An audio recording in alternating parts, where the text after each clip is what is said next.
Someone called me from a number I didn't recognize. Who could it be? I wondered aloud as I picked up the phone and said hello. The voice on the other end responded, "It's me, Kevin, your son.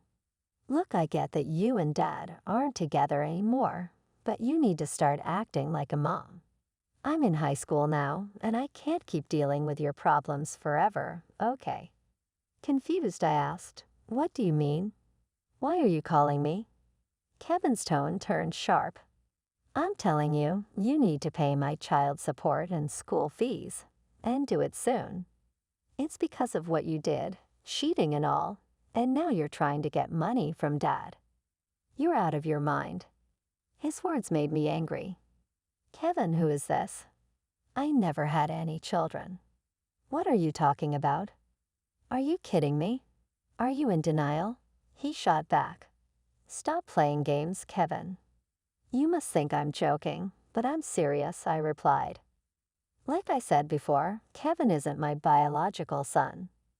About 14 years ago, I was married to my ex-husband for about 3 years. During that time, our relationship didn't change much, and I thought we got along pretty well. We went out together on our days off. My ex-husband had a busy job that required him to travel for work about half of the month. I knew about this from the beginning, so I wasn't too worried about it. The only thing that bothered me was the topic of children. Before we got married, I really wanted to have kids soon. We both had our own plans and priorities, though. Even though I thought having kids was the right thing for us, I didn't want to push him if he wasn't ready. So I was patient and didn't rush into anything. After 3 years of marriage, my ex-husband had mentioned having children, which started to bother me. Finally, I brought it up one day. "What do you think about starting a family now? 3 years have passed, and waiting longer could make it harder for us to have kids." "Yeah, but work is really hectic right now," he replied. "When will it not be hectic? Seriously, you've been saying that forever, and we're still in the same place. I understand work is busy, but if you keep using that excuse, it makes me wonder if there's more going on than just work." "What do you mean by that?" "I haven't done anything wrong," he said, feeling confused. The conversation felt strange. I didn't suspect my ex-husband of cheating, but I was concerned that things might start to seem suspicious. However, his reaction made me think otherwise. He's keeping something from me, I thought to myself. With that in mind, I decided to investigate. As I looked into his words, actions, and behavior when I questioned him, I discovered the truth about what he was really doing on his business trips. It wasn't just cheating, it was much worse. My husband was living a double life. Half the month he was with me, and the other half he was with another family. The most shocking discovery was that this other family included a child. That child turned out to be Kevin. Kevin was only about 2 years old then, too young to fully grasp what was happening. It was a situation filled with mixed feelings, fortunate and unfortunate at the same time. Knowing someone would get hurt, I decided to talk to the other woman. Later, she seemed to have heard about me from my ex-husband, nodding slightly when she saw me. From our first meeting, she didn't come off as particularly friendly. Amidst the tension, we quickly got to the point. I brought up everything that troubled me, whether it was acceptable for my ex-husband to lead a double life and whose child Kevin really was. Without any hint of regret, she calmly answered, "Kari," confidently stating she was Kevin's mother. It seemed my ex-husband had kept this a secret from me, but she had no qualms about it. I couldn't help but feel overwhelmed by the situation. Finally, I asked her what her plans were moving forward. "I'm not planning to change anything in my life now. I'm fine with how things are," she replied. "Besides, I don't think he's interested in having more children." "Why do you say that?" When I told him I was pregnant with Kevin, he didn't seem happy. He said it would have been better if the timing had been different, so my pregnancy was more of an accident. Otherwise, I don't think he would have wanted a child. But he told me he loved kids. Doesn't that mean he wanted a child with you? She smiled faintly and said, "Isn't that strange? If that were true, why did I, who wasn't keen on having a child, end up giving birth, while you, who wanted a child, didn't even conceive?" Can he truly say he loves children? Well, I'm sure he said he loved kids, but maybe it was just something he said to impress you. Perhaps he used it as an excuse to get close to you. That's what I wanted to argue, but I couldn't find the words. It felt like she had hit upon something true, and it made me question whether my ex-husband had been sincere about wanting children, despite his actions saying otherwise. In the end, I started to believe the other woman was right. I felt powerless, but the best I could do was seek compensation. She seemed calm about it, which only made me feel worse. A few days later, I filled out divorce papers and handed them to my husband, telling him I would also be seeking compensation. He probably heard about it from the other woman. My husband accepted everything without questioning me. What was the point of it all? Why did this man even marry me? There was only one thing I couldn't stop wondering about. On the day I packed up and left, I asked my ex-husband, "Why did you marry me?" "I just don't understand." "I'm not sure either. I often wonder why we got married in the first place if we didn't even know. Maybe we shouldn't have. Yeah, maybe if we hadn't, you wouldn't have to deal with a divorce now. But hey, you married me because you liked me, right? We both made a mistake. Let's move on to a better life now. Thank you for everything. Same to you. I'll pray that I don't choose someone like you in my next life," I said, and then we got divorced. I became single again, changed jobs, and moved to a different state, aiming for a fresh start. It was a valuable experience for me to approach everything with a new mindset. My ex-husband occasionally contacted me for paperwork, but we never discussed our current lives. Maybe he wasn't interested. He had his own life, and I had mine. About 10 years passed without us keeping in touch. Then unexpectedly, I received a call from Kevin. I was curious about the reason, but it turned out he was asking for child support and school fees. Kevin is the child born from my ex-husband's affair. Naturally, I have no legal obligation to pay, but he wouldn't accept that. Don't you feel ashamed as a mother? If that's the case, then don't have any children, he kept repeating. It was frustrating to hear the same thing over and over. I didn't want to escalate things, so I waited for him to calm down. Finally, after a few minutes, I managed to speak up. "Can I say something? There are a few things I need to clarify. How did you get my number?" "It's obvious. I got it from Dad. Our family hasn't been doing well lately, and things seem strange. Eventually, we couldn't afford tuition and other expenses. Because of that, I had to start working part-time. Dad said it was all your fault. That's when I started hearing different things about you, Mom, that you cheated on Dad and left without fulfilling your promises. Until then, I hadn't asked much about the divorce, but now it all made sense. It's all your fault," he concluded. I see. I finally understood why he was so angry. If what he said was true, any kid would be upset. But my ex-husband had lied to Kevin, and unbelievably, he had turned Kevin against me. Hearing this made me furious. It's a hassle for my ex-husband to reappear in my life now that we're divorced. However, it's also heartbreaking to see Kevin being missold like this. From my point of view, he's a stranger, but I couldn't just ignore the situation and walk away, saying it's not my problem. After remarrying and having children with my current husband, I felt a responsibility as a parent to do the right thing. Kevin, now 16, seemed old enough to hear the truth. "Kevin, everything I'm about to tell you is the truth. If you need proof like a DNA test, I can arrange it. Can you listen to me for now?" I asked. "Yeah," Kevin replied hesitantly. As I revealed each detail, he grew increasingly agitated.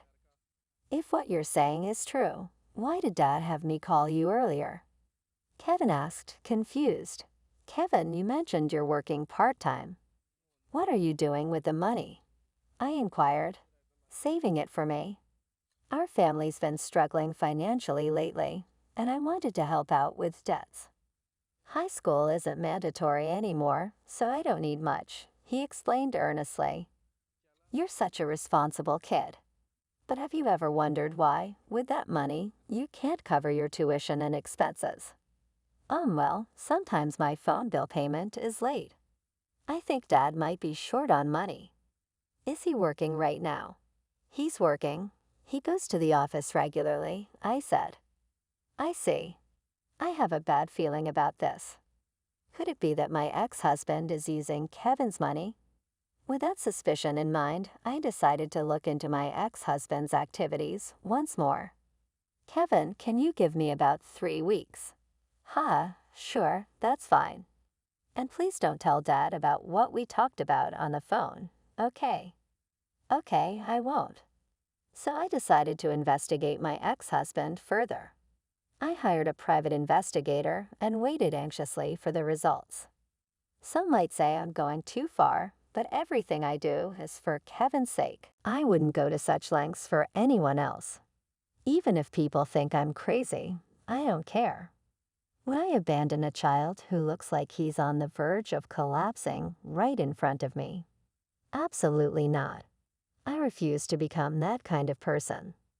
Above all, I felt deep anger towards my ex-husband for deceiving Kevin.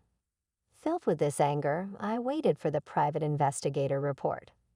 For 3 weeks, when the results finally arrived, I was shocked and furious.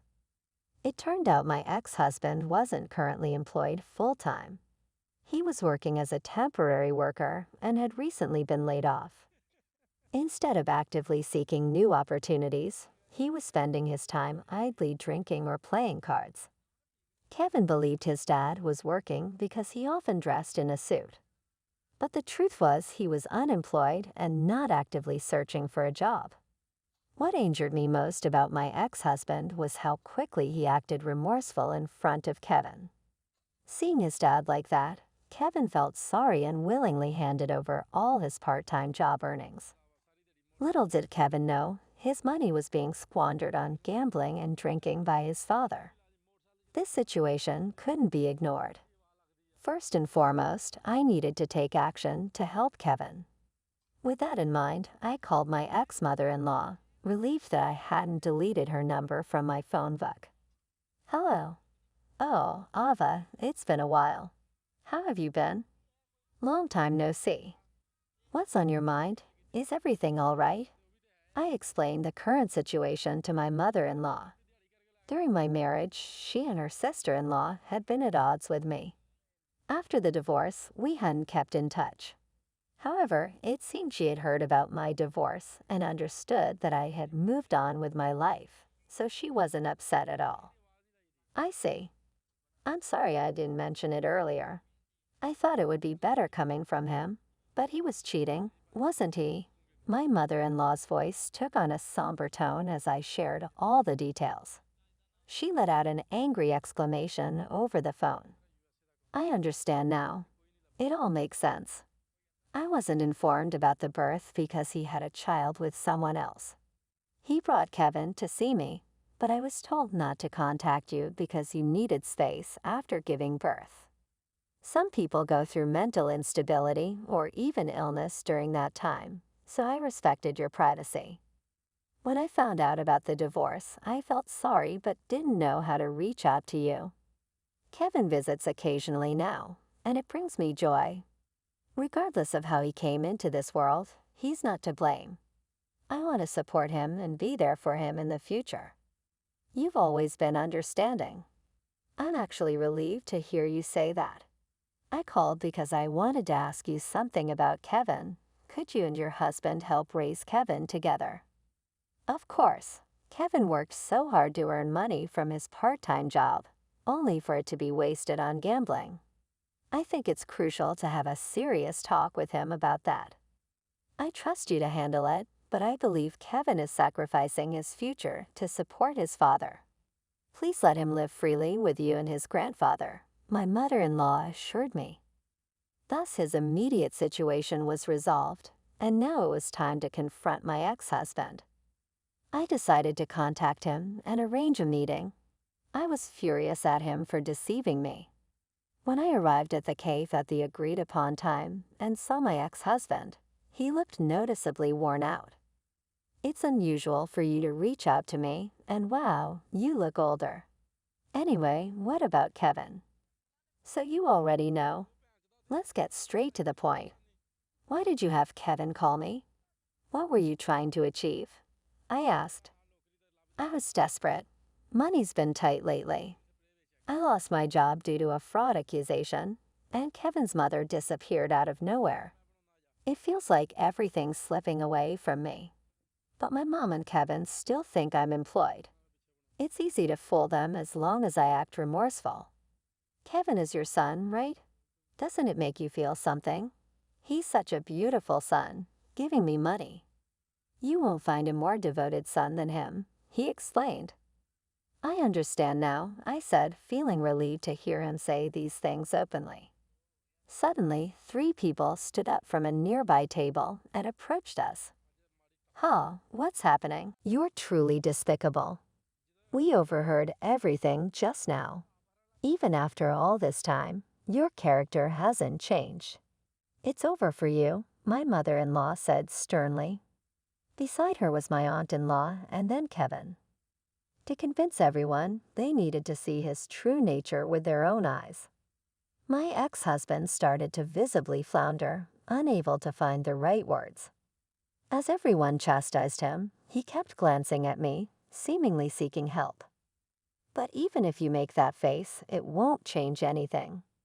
You need to accept responsibility for everything you've done and recognize how disgraceful your actions have been, my aunt-in-law added. With that, the incident came to a close. Since then, my ex-husband faced criticism from my mother-in-law, aunt-in-law, and father-in-law. He was pushed to find work and eventually secured a job at a construction site through my father-in-law's connections. My father-in-law insisted it was to straighten him out. Moreover, he arranged for child support to be deducted directly from his wages, ensuring that Kevin's tuition and other school expenses were covered. Kevin has since been living with his grandmother, while I remain deeply disappointed in my ex-husband. He has apparently shown kindness to my mother-in-law and father-in-law. Kevin continues to be a kind-hearted child. Through it all, I'm still uncertain if my actions were entirely justified, but there's no denying things have improved. My greatest wish is for Kevin to find happiness, as my mother-in-law wisely said, a child born into this world bears no guilt.